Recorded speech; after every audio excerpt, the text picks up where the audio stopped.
after going through that back to back, and then talking to multiple candidates over the past year and a half, has been like, okay, this happens way more frequently than it should, and I feel like it's more common than it is not. And I've probably like 80% or more of candidates we talk to have gone through something like that or been burned by a brokerage, and so that's kind of been the motivation in the last 8 months or so to like make sure these companies that we're sending them to, like, we would personally go work with, because I don't want them to do and make the same mistakes I made with not asking the right questions to brokerages, not understanding operations, not talking to multiple people. And so our vetting process does take a very long time, and we probably turn down more people than we do work with.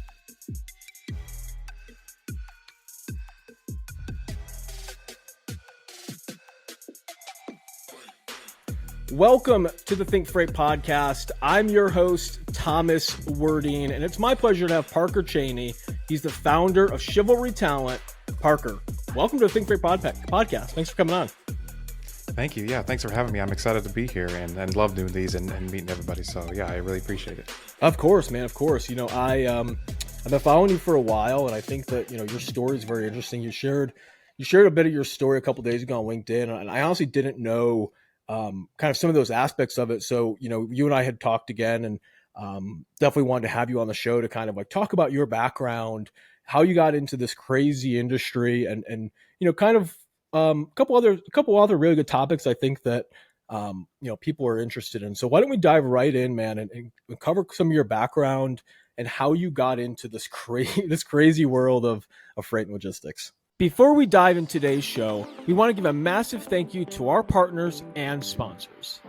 Manifest is the largest global supply chain and logistics tech event in the world, bringing together Fortune 500 global supply chain executives, logistics service providers, cutting-edge startups, venture investors, and technology leaders.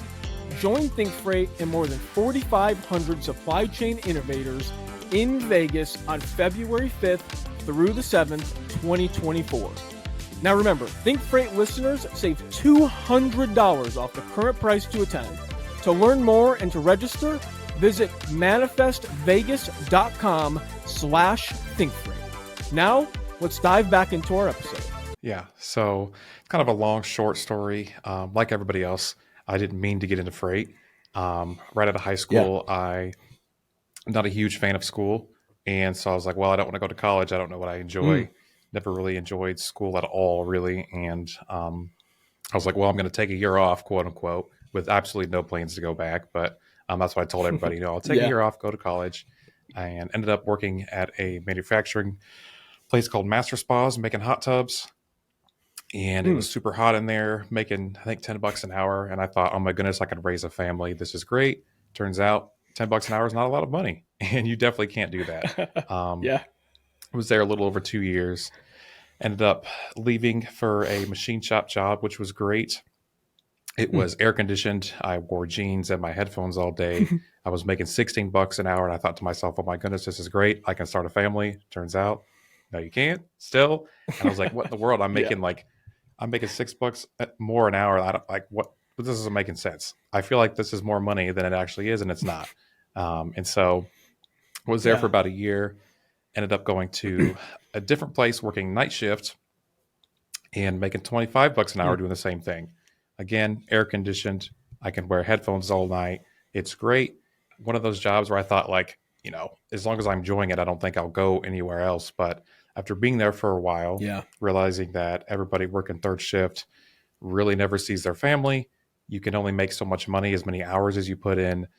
Most of the guys there have been there for 20 years. They have no relationship with their wives. All they do is complain about their family and how they just hate everything about that, and they can't afford anything. So they have to work all these hours. And I was like, golly, this is not anywhere that I want to be. And like, this is not a scenario that I want to be in. And I want to have a family. I want to be with them. I can't do night shift and not make a lot of money there. And I don't understand $25 an hour is a lot to some people, but it's really, for raising a family, it is tough, and it gets tougher every single day in America for sure. And so it was like, well, let me see, what kind of skills do I have? I didn't go to school. I don't have anything that I know of other than machining. And so I'm not going to be a machinist. I'm not going to go to school to be an engineer and stay in machining. That's going Right. to take a lot of time, and I hate school. So I was like, what do I have? What skills do I have? And one of the guys there, I'm actually really good friends with, Dennis. He was like, you're really witty. You're always having a good time, making fun of people, and just like cracking jokes. He's like, you should, I don't know, maybe try sales. You like people. You're witty and pretty quick with things and smart. And I was like, okay, that seems to make sense.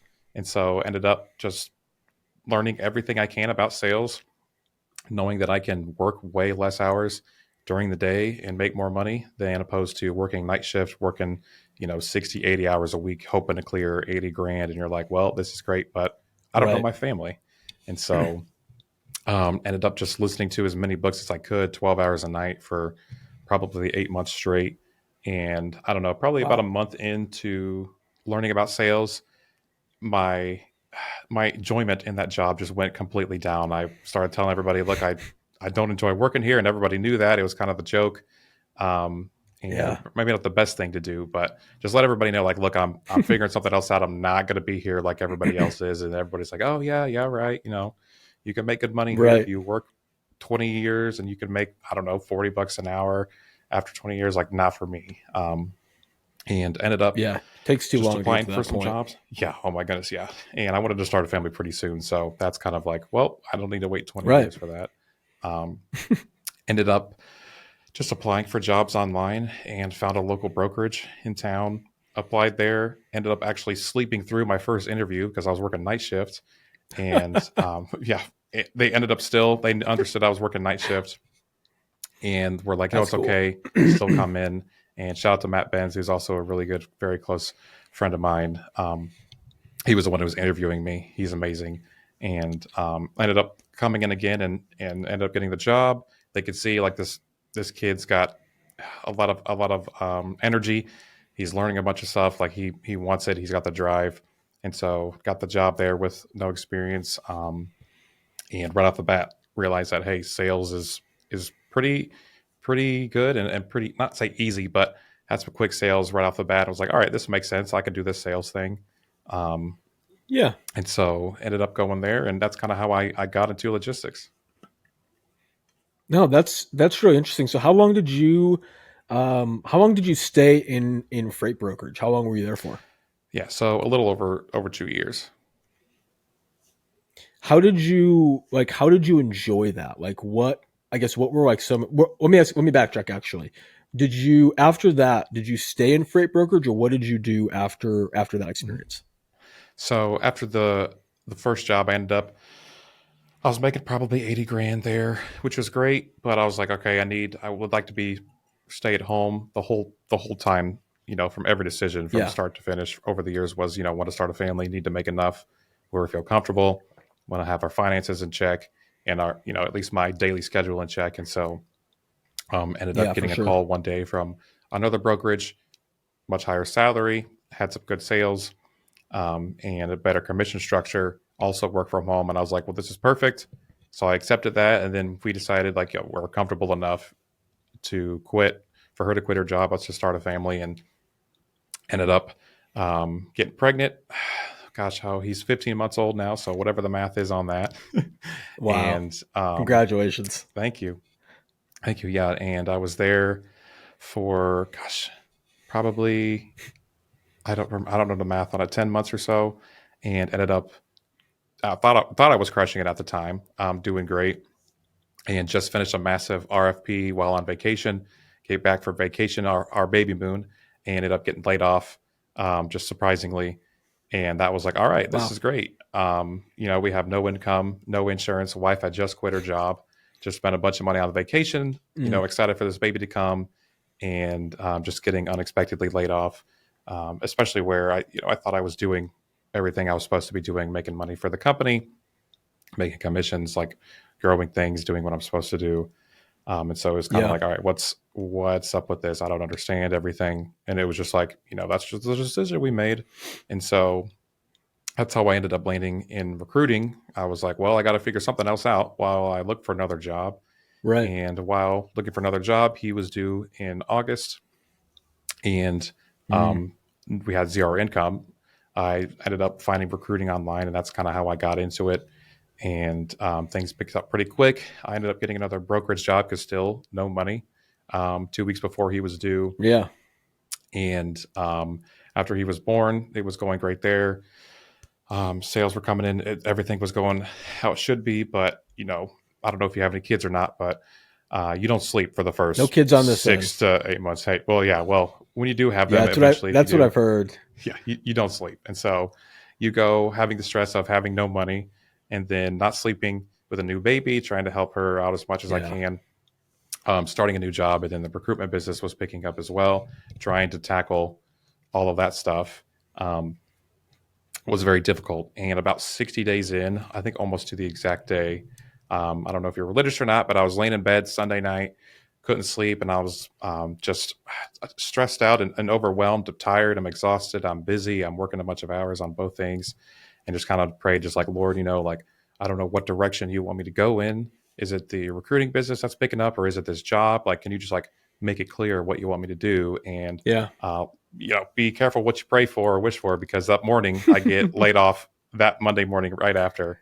And Wow. yeah, so it was kind of like, all right, well, I asked you to open the door, but the one got slammed in my face. But hey, I love that, and I'm glad it happened. And it's funny enough, the day my first candidate started was also that same day, and so I was like, please, for the love of God, whatever you do not leave, because we don't get paid till at that time 30 days out. And I was like, please don't, like, we don't have Yeah. any money. Like, I'll whatever you need me to do, I'll do it. And he's still there to this day, which is awesome. Oh wow, So been that's there really over a cool. year. Yeah. So that's kind of how Wow. I So go ahead. no, yeah. So you said you were doing both. You were building what is now Chivalry Talent. I'm assuming. Hmm. Yep. So you were building that, and you were working brand new at the brokerage. How did that, like, how did you decide, hey, I mean, obviously you had to do what you had to do. Like, you have to start making money, and you have a family and you have a newborn. But how was that process of having a newborn, starting a new job, and then also starting a brand new recruiting business? Like, how did you go about that? Because I've always find it so interesting, right? Like, we all have the same 24 hours in a day, but there's you see a lot of people on social media who just say they don't have the time to chase their dreams. So I mean, you are literally the epitome of, like, you had to, like, grind it out if you wanted to do your own thing. So how was that process? Yeah. Thank you, by the way. So Of I don't course, even man. remember. Congratulations on what you've done. Thank you. Thank you. I honestly, everything's a blur from being so exhausted and tired and having so many different I things going bet. on. Like, we joke, like, the first 6 months, like, I don't even remember what happened. Like, we've got photos, but it's like, gosh, I do not remember anything. And so after that happening, and I've never been laid off before. Like, I didn't even file for unemployment till months after. Like, I had no idea how all that worked. It never happened Right. before. Never had to deal with that. And so just working, the feeling of finally having to, like, the one time in your life you have to be the provider, you have to be the father and the husband that you need to be, and pay for things, like the one most important time of my entire life, and where I had to be the most responsible, I ended up coming up short. And so that Yeah. feeling is not fun, and I don't It's wish that on awful. anybody. Yeah. And I joke that it's like the worst but also best year of my life, like last year. And so that feeling, uh, boy, is it a motivator. Um, and it was kind of like, Yeah. no matter what happens, like, I'm not going to let something like that happen ever again. Granted, it happened twice in a couple months, but I wanted to also have at least some sort of backup plan to where when I would have to work for somebody else, because going through that back to back twice within such a short amount of time from it never happening again, or never happening before, I just knew I had to figure something else out. And it did Yeah. take me probably 8 or 9 months of working on it every single day, having the baby, having the job. It took me that long to make my first dollar. And so, yeah, it's, gosh, I don't even know what It's a happened during that grind. time, but yeah, you talk about being confused. You're a father, you have no idea what you're doing. I got a new job. You have to learn the Yeah. new job, the new systems, the new people, and then also running a business. Never done that before. Got to figure that out. So yeah, it was a lot of fun. It Not was a not lot easy. of it was a It was a lot of like running around with like a chicken with your head cut off, and still Hmm. having to stay above water, right? Like it's Yeah. like that just sounds so intense. And I think that like you said, like you didn't know like how to be a father, like it's all brand new. You're also a brand new business owner. You didn't know how to do that. You were trying to navigate that.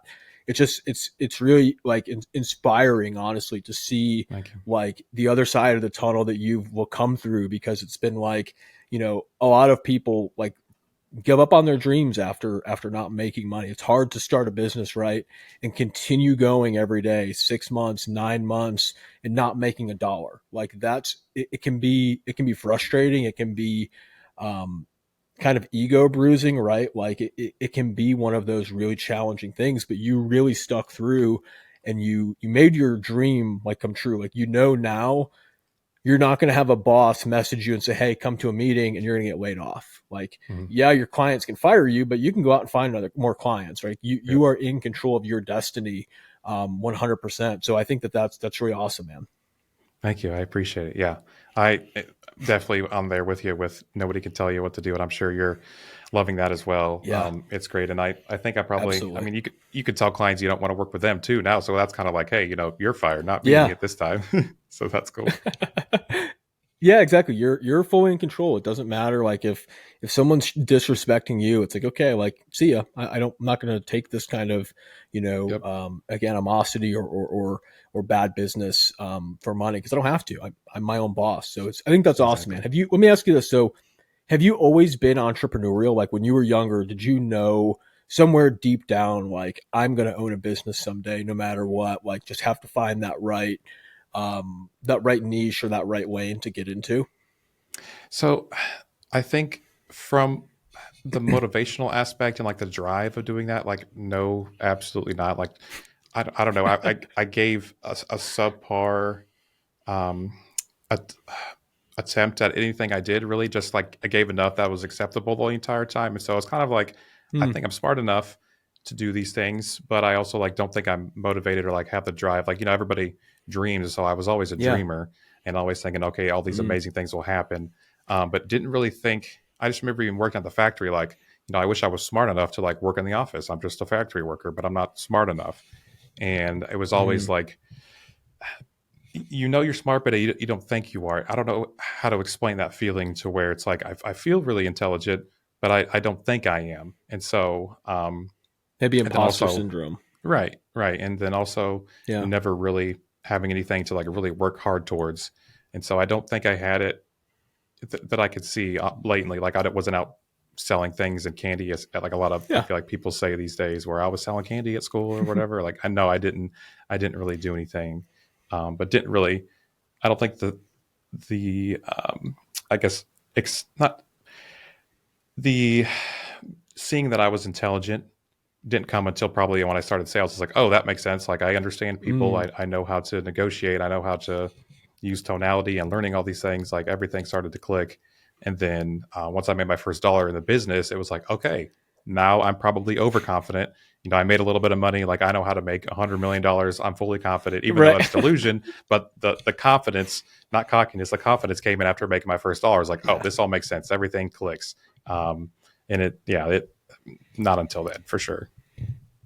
No, that's awesome, man. I think that's very interesting, because like you said, there are a lot of people who do say like, or they are or always have been entrepreneurial. Like I know, um, in my town, there's like a 16 or 14-year-old girl, 15-year-old girl that has her own shaved ice stand, and she's had her own shaved ice stand. This is like I think her eighth season she had it this year, and she's only 16. Like her parents own a dentist shop, and she had these big dreams of having a lemonade stand and all these other things, and they helped her do it, but like she did it all, like, and it was very Mhm. interesting. Like I've talked to her a couple times, like when I go get shaved ice, because I'll be honest, they've got the best shaved ice, and I've talked to her, like it's just really inspiring. Like you're 16 years old, and you've built this business, and like your parents really are not involved anymore. Like it's very interesting to talk to people who, like, I guess, have those experiences so early on, but also like, it's very interesting when you don't have those same experiences, and you're like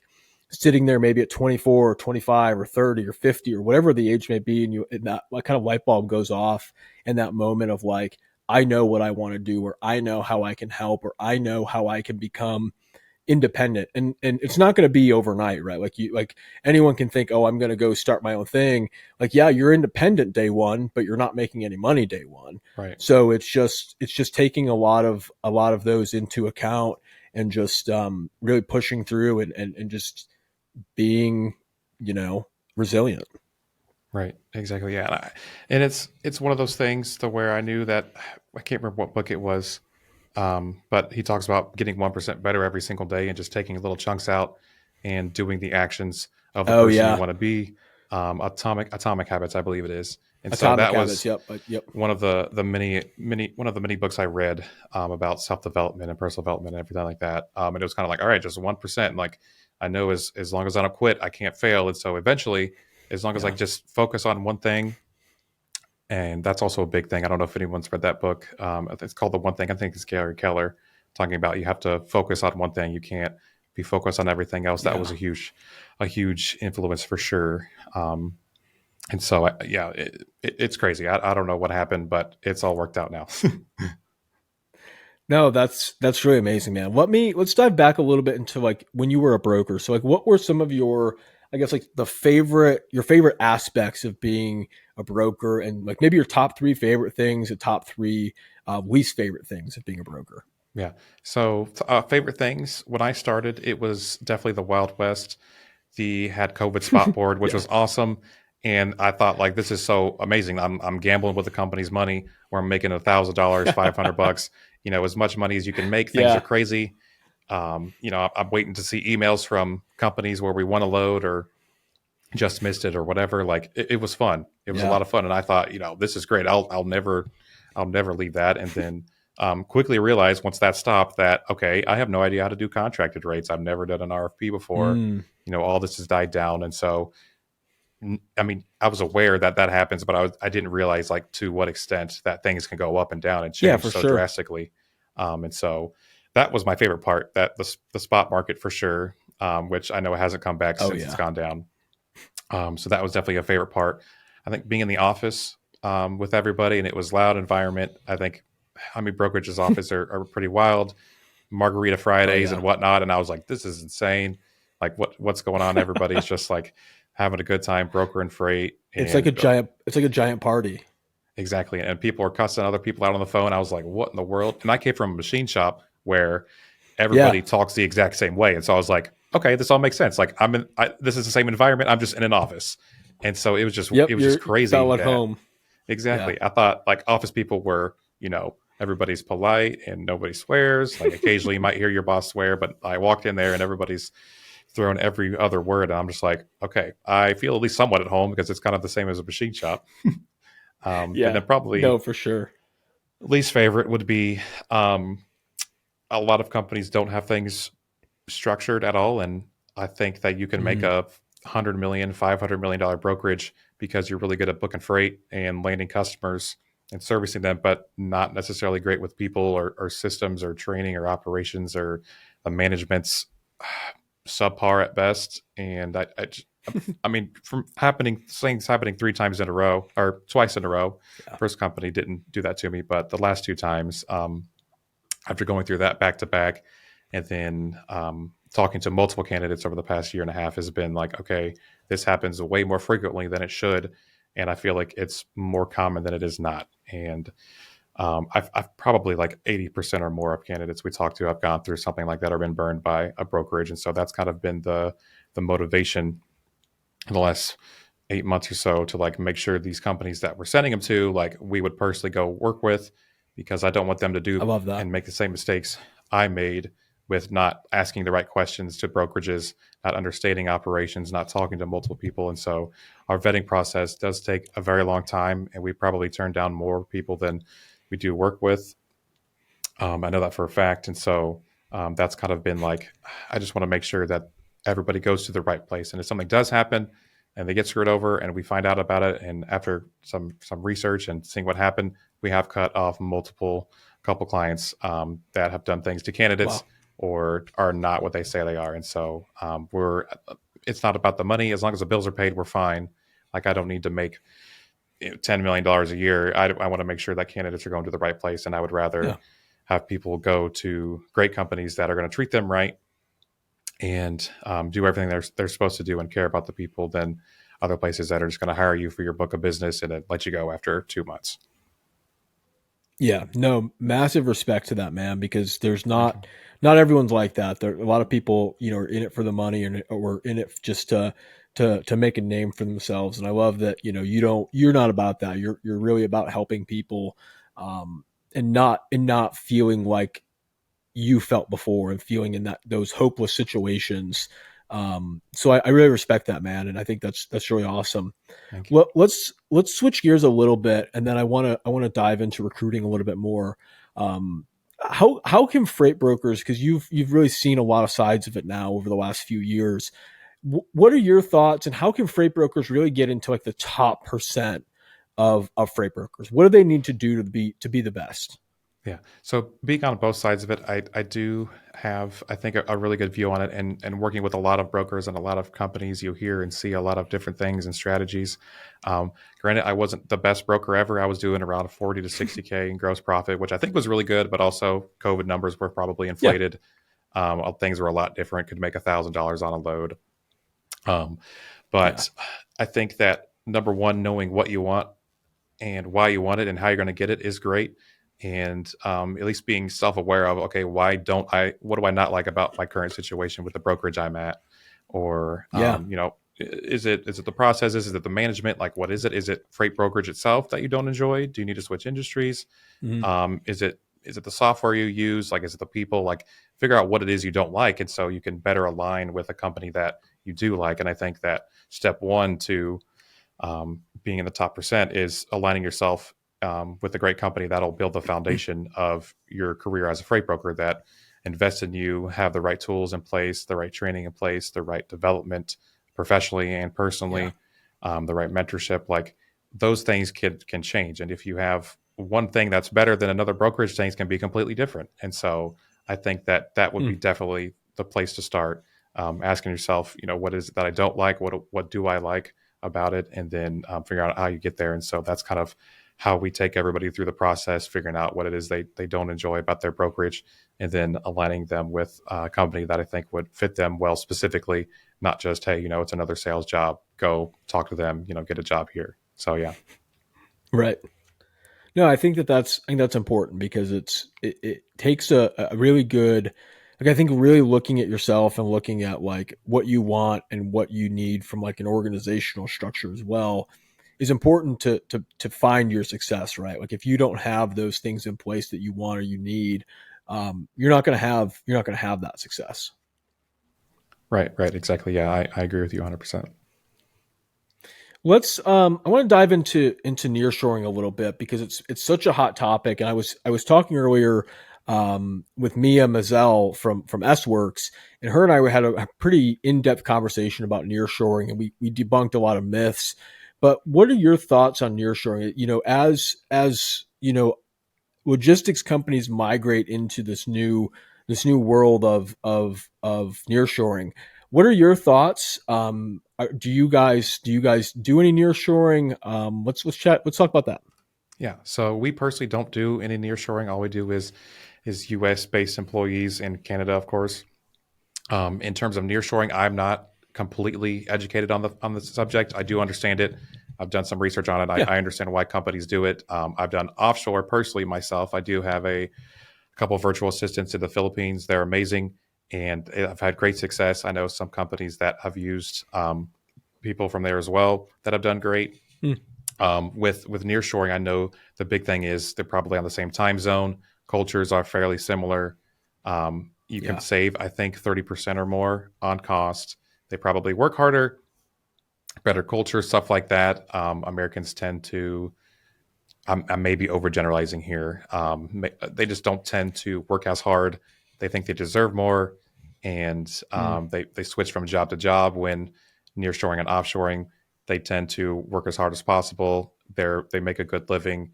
They love the company. They work hard. Like, they're respectful. They show up for mm, work.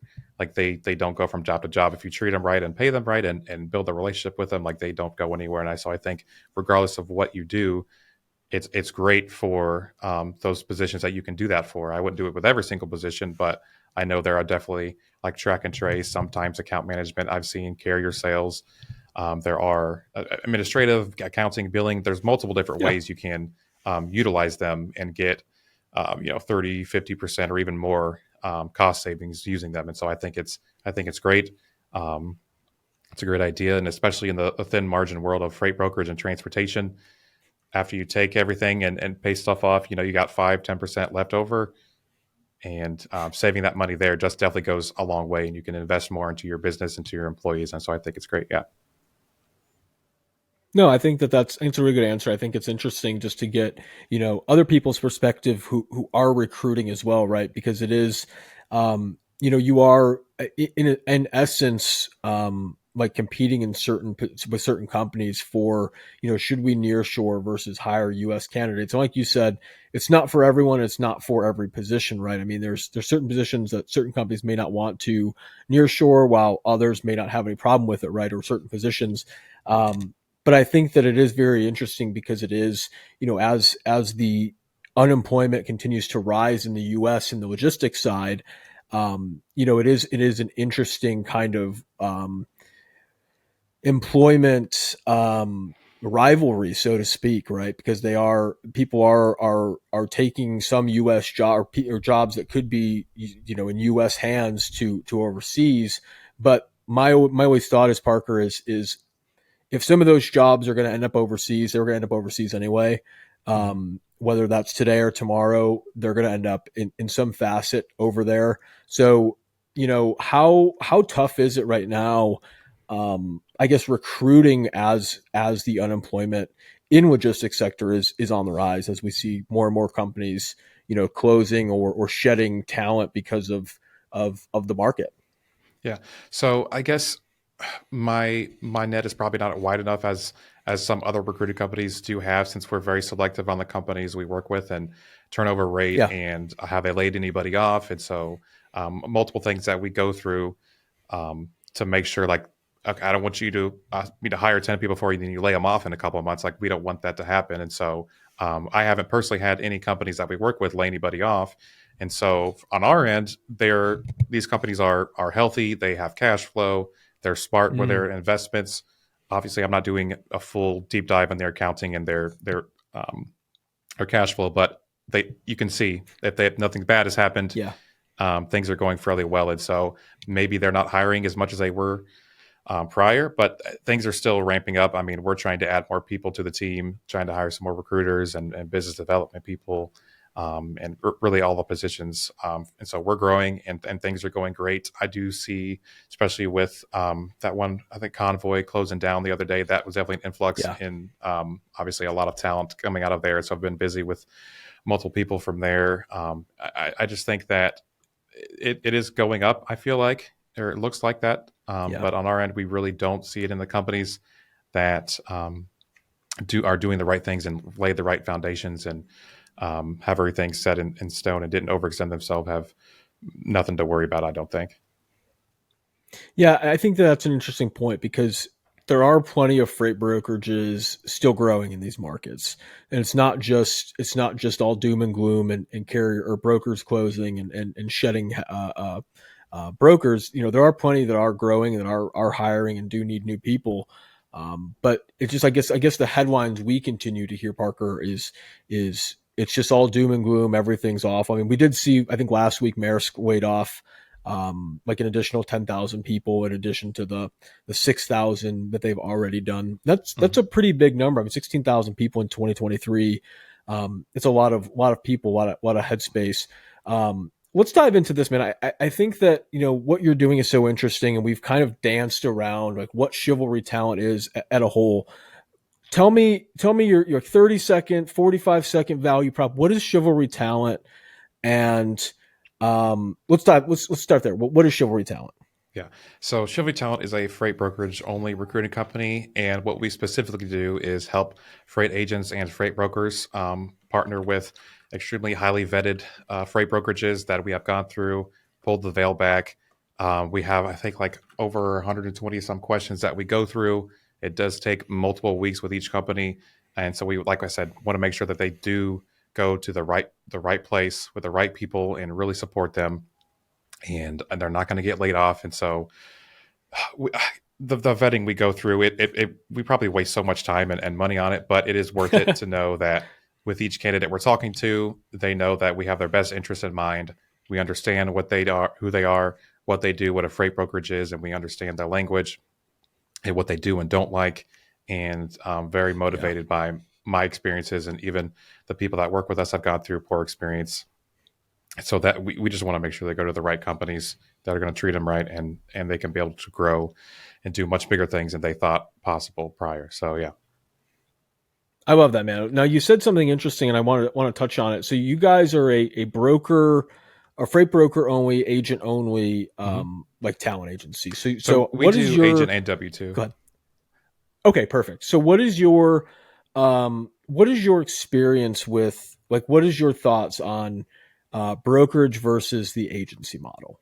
Yeah. So, W-2 versus agent model, I think they're both great and both needed. If I personally had a brokerage, I would probably do both, based on everything I'm seeing Mm, and working with multiple clients, and everybody has it set up differently. I think on the agent only model, let's say, you're $100 million company, you pay 70% to the agent. Then after everything, which is already, that 15% of that. So we're already at whatever that is, 15 yeah. million. You pay 70% of that to your agents. Then you have all the support team. Like, what's left over? I don't understand exactly how the math works. Obviously, it works because people are hiring agents left and right. But for example, a $1 million Yeah. agent, you're left with like 25, 30 grand after you pay them everything. Um, and Hmm. so, spending $1 million to make 30 grand doesn't make sense to me mentally. But that's, I think, a big difference is that model. That being said, customers love agents more. I think there's more personal. They're one person's in charge Mm, of everything, or a couple. Maybe they have a couple support people, so a lot better service, I think, on that end. And then on the W-2 side, there's multiple different ways to set it up. Personally, I think the pod style, where it's like cradle to grave for the most part, and then the account yeah. manager has their accounts that they landed. They bring on a carrier sales rep or a customer sales rep, customer service rep, excuse me, track and trace. They have things set up that way, so they're still the main contact with the customers, but they bring things on. It's kind of like the same way with an agent. They just have a W-2, benefits, probably like a little bit more money, but it's still, I think, really beneficial. And they're both great. And then there's, you can offshore a lot of things, of course, as well. And I think a combination of all of them is probably the best, to where you're not Yeah. heavily reliant on one if things do go down, and you don't overextend yourself anyway. So I think it's great, and they both all support each other and work really well. What would you say is kind of like the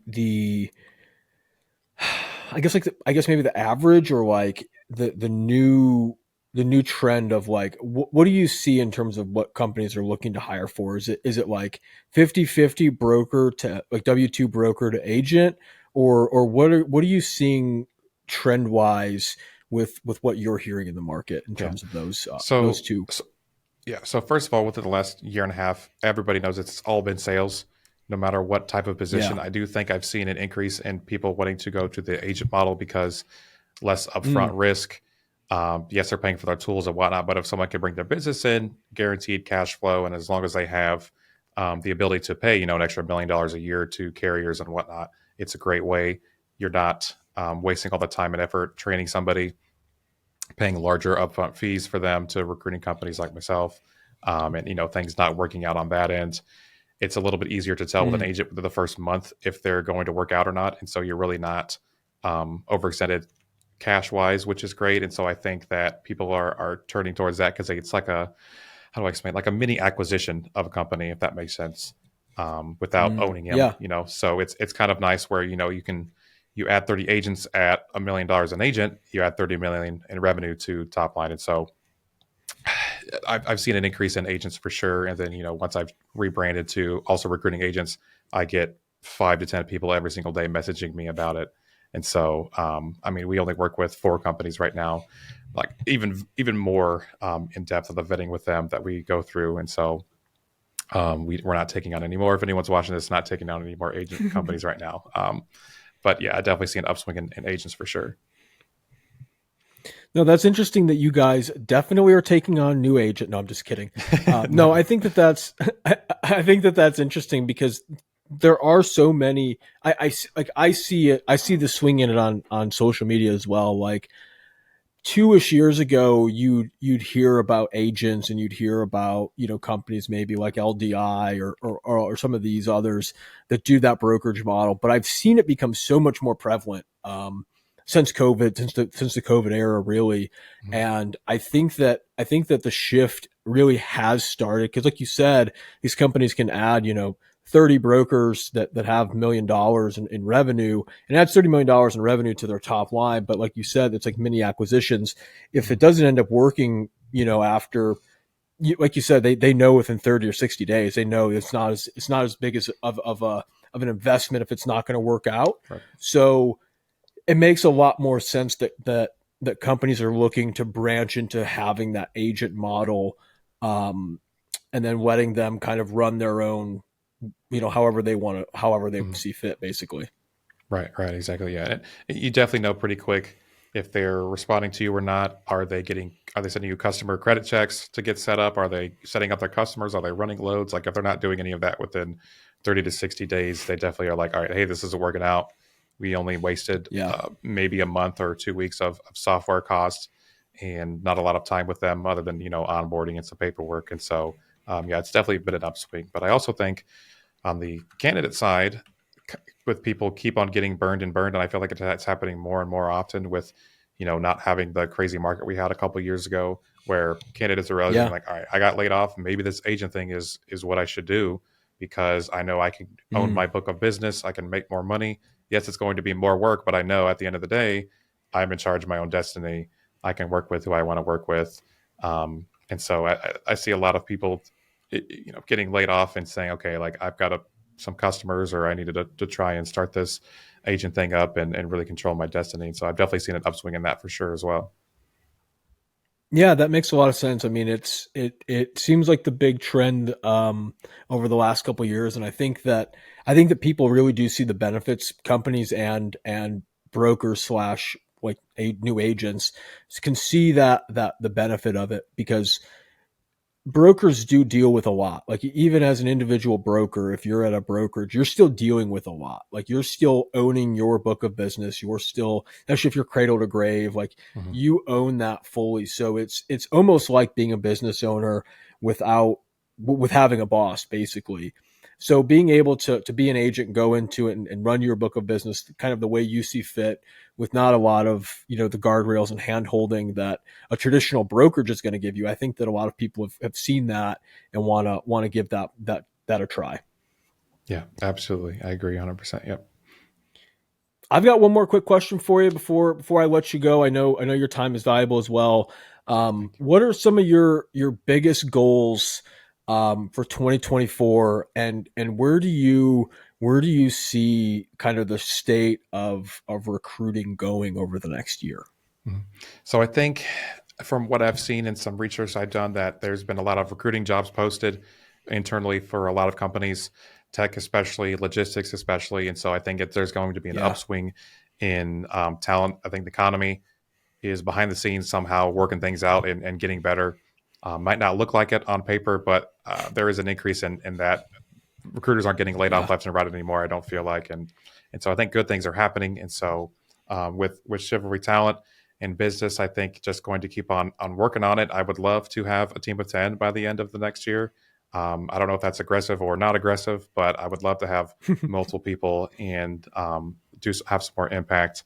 And a lot of exciting stuff are happening and building the foundations now before we really put our foot on the gas, I believe. And the first year and a half has been phenomenal, other than the first 9 months where I didn't make any money. But things have been going better than I could have ever imagined, and really enjoying it and loving working on it every day and working with candidates and companies.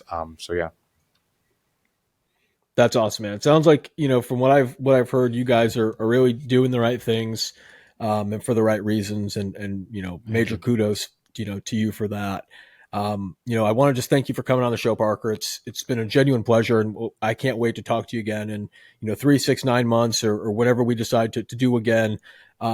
and just kind of see where you guys are at, see where the state of the market is, see where the state of recruiting is, and just kind of see how far we both have come, right? I mean, we're both newer business owners. We're both newer to doing this. So I think it's going to be really interesting to see, where we both are in several months and in a year from now. If you guys are still listening, if you guys made it this far, we appreciate it. Make sure you guys check out Parker and Chivalry Talent online. I will put all the links down in the comments. Where can people check you guys out, Parker? So I'm mainly just on LinkedIn. Maybe by the time they watch this, I'll have a YouTube video up or so. But right now, just we got to get you on Twitter. I got the website. I know. I need to get that. I made one, but I'm just trying to it's hard enough to post on LinkedIn consistently, and so I know if I'm on Twitter, I have something else to distract me. But yeah, there's hey, listen, I'm gonna fight for Twitter a little bit. There's been a lot of good, conversations happening over there, and I definitely think by the time this episode comes out, I will bully Parker enough into starting a Twitter. I'm going to message and text him every day until he does. But no, I mean, I'll have all the links for Parker on there, for the website, for his LinkedIn, his eventual Twitter account. If you guys like today's podcast, please make sure you guys like and review. And don't forget to check out our newsletters. Those do drop Monday and Wednesday, ThinkFreight.io. We'll catch you guys in the next episode. And thanks again to Parker. Awesome. Thank you, Thomas.